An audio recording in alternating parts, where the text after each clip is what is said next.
Kerajaan Majapahit adalah kerajaan Hindu-Buddha terakhir di Nusantara yang berdiri antara abad ke-13 hingga abad ke-16.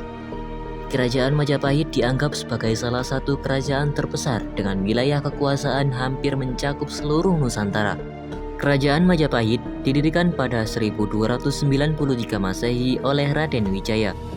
Terdapat beragam sumber sejarah tentang kerajaan Majapahit, di antaranya prasasti hasil peninggalan zaman Majapahit yang umumnya ditulis dengan rapi. Prasasti-prasasti tersebut meliputi prasasti Butak, prasasti Sukamerta, prasasti Balawi, prasasti Waringin Pitu, prasasti Canggu, dan masih banyak lagi. Selain prasasti, juga terdapat kitab sastra yang menjadi peninggalan Majapahit. Hasil sastranya dapat dibagi menjadi zaman Majapahit awal dan Majapahit akhir. Kitab sastra yang muncul pada zaman Majapahit awal antara lain Kitab Negara Kertagama karangan Empu Prapanca, Kitab Sutasoma karangan Empu Tantular, Kitab Arjuna Wijaya karangan Empu Tantular, Kitab Kunjarakarna, dan Kitab Partayasna. Sedangkan pada zaman Majapahit akhir ada beberapa kitab-kitab yang muncul, di antaranya Kitab Pararaton, Kitab Sudayana, Kitab Sorandakan, Kitab Ronggolawe, Kitab Panji Jayakrama, Kitab Usana Jawa, Tantu Panggelaran, dan Kitab Calon Arang.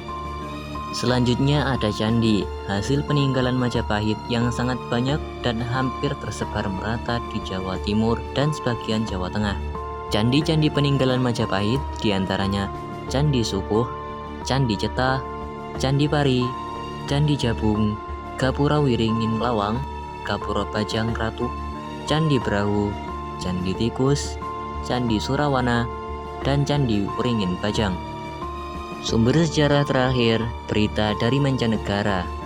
Berita mancanegara yang dimaksud berasal dari Tiongkok, Italia, dan Portugis.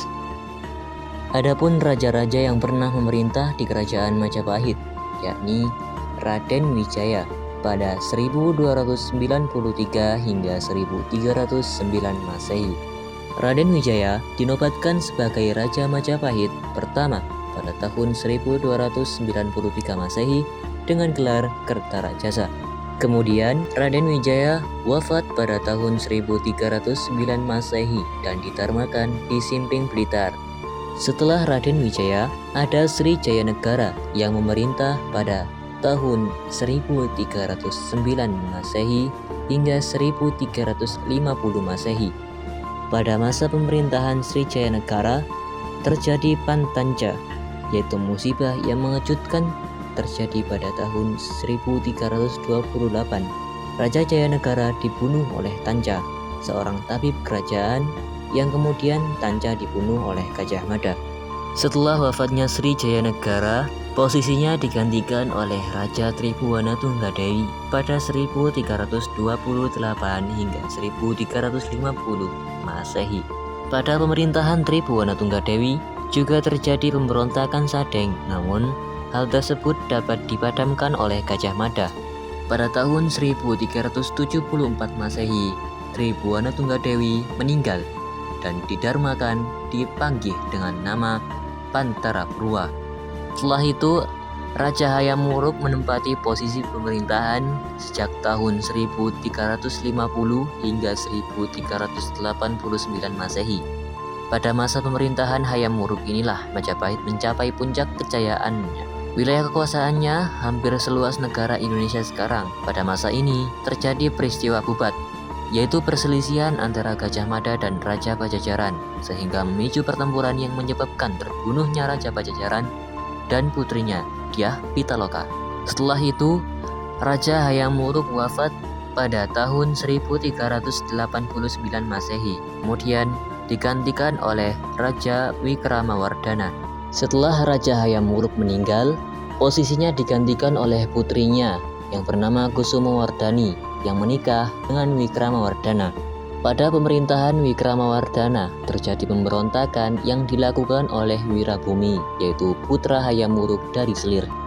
Dan pada akhirnya Wirabumi kalah dan perang saudara tersebut mengakibatkan lemahnya kekuasaan Majapahit. Kehidupan ekonomi. Perekonomian Majapahit bertumbuh pada bidang pertanian, perdagangan, dan pelayaran. Ini bisa disimpulkan dari wilayah kekuasaan Majapahit yang meliputi Nusantara bahkan Asia Tenggara. Barang utama yang diperdagangkan antara lain rempah-rempah, beras, gading, timah, besi, intan, dan kayu cendana. Majapahit memegang dua peranan penting dalam dunia perdagangan. Pertama, Majapahit sebagai kerajaan produsennya menghasilkan barang-barang yang laku di pasaran. Kedua, peranan Majapahit sebagai perantara dalam membawa hasil bumi dari daerah satu ke daerah lain. Kehidupan budaya. Tingkat kebudayaan masyarakat Majapahit sangat tinggi. Para raja juga sangat tinggi pada bidang budaya. Hal itu terbukti dari banyaknya peninggalan budaya yang berbentuk fisik, yang sebagian masih dapat dinikmati sampai sekarang. Di bidang sastra, pada masa Majapahit mendapat perhatian besar. Itu sebabnya peninggalan Majapahit dalam bidang seni, sastra juga cukup banyak. Selanjutnya, keruntuhan kerajaan Majapahit.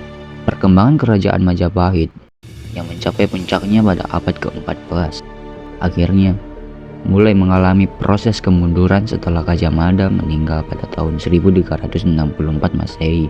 Kemudian disusul meninggalnya Hayam Wuruk pada tahun 1389 Masehi. Berikut faktor-faktor yang menyebabkan kemunduran Majapahit. 1. Tidak ada lagi tokoh di pusat pemerintahan yang dapat mempertahankan kesatuan wilayah setelah Gajah Mada dan Hayam Wuruk meninggal. Kedua, struktur pemerintahan Majapahit yang mirip dengan sistem negara serikat pada masa modern dan kebebasan yang diberikan kepada daerah memudahkan wilayah-wilayah jajahan untuk melepaskan diri. Itu diketahui bahwa di pusat pemerintahan sedang kosong kekuasaan. Ketiga, terjadinya perang saudara. Di antaranya perang Paregreg 1401 sampai 1406 Masehi yang dilakukan oleh Wirabumi melawan pusat kerajaan Majapahit.